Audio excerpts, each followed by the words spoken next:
Здравейте, българи! Аз ще бъда много кратък и много категоричен. Величие застава категорично зад българския лев. Величие категорично застава зад хората, които не биват чути. Не може целият суверен да иска референдум и мутрите в Министерски съвет и част от мутрите в парламента да не чуват. Не може депутатите да искат референдум и мутрите да не чуват. Не може президента да иска референдум и мутрите да не чуват. Това е една социална бомба, едно социално разделение, което, ако продължат в този дух, ще гръмне. И тази бомба гръмне ли ще има персонални последствия, както за мутрите в Министерски съвет, така и за мутрите в парламента.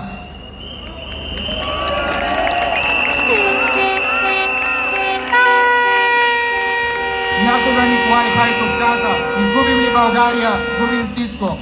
Днес ние казваме: изгубим ли лева, губим България.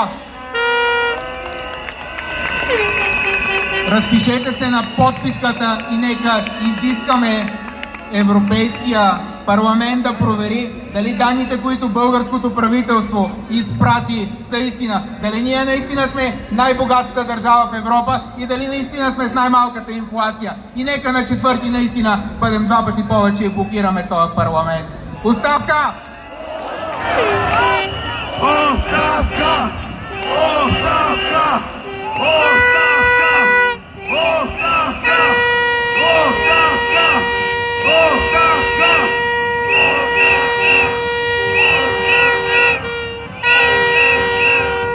Оставка! Българи, няма власт, а особено тази жалка, крехка, скълъпена в някакъв килер някъде в задкулисието, която да издържи на този натиск, особено ако намерим енергия, воля, сила и кораж да го продължим. Тези ще паднат. Ще паднат още другата седмица, когато на 4-ти се събереме 2 пъти повече. Искам да попитам: има ли представител на политическа партия Меч, който иска да вземе думата?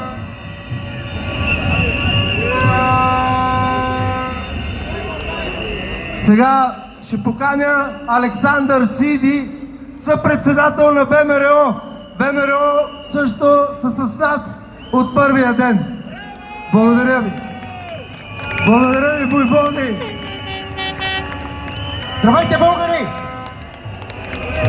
Когато четем онази конституция, в която се изгавриха в тази сграда зад мен, докато едни хора седяха в скута на Пеевски и пишеха нова конституция, там пише: цялата власт проистича от народа. А народа днес е тук. Народа днес е по площадите на България и казва едно простичко нещо: вие нямате власт над нас. Ние искаме да можем да държим съдбата си в собствените си ръце. Ето това казваме. Искаме да бъдем питани. Не когато вие сядате и казвате: ние можем да решаваме вместо вас. Не, уважаеми, не можете. Народът е този, който решава съдбата си и излиза днес, за да вземе обратно властта от онези продажници в сградата зад мен. Дълго време ние мълчим. Когато бият българи в Македония, ние мълчим. Когато тръгнат и почнат и правят една след друга всяка глупост, ние мълчим. И те смятат, че може да им се разминава. Обаче тази глупост, това да излязат и да кажат, че ние, видите ли, сме глупави, че ние не можем да решаваме откъде на къде. Някакви си чиновници там в Брюксел щели да решават. Тогава ние излизаме всички като един и измитаме тази власт. Защото когато властта няма корен, когато тази власт, която проистича от народа, е забравила за народа си, тя пада като сухо дърво. Затова днес и на 4-ти излизаме и казваме: оставка на тази продажна власт и тя ще падне, уверявам ви. Изправете се! Изправете се и те ще паднат! Оставка! Оставка!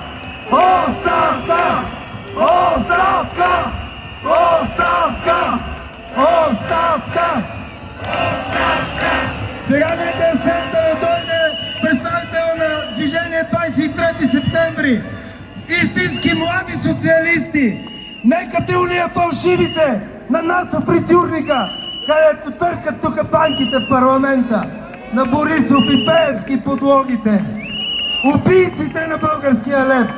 Ето един истински социалист, млад, достойни хора, застанаха зад справедливата кауза.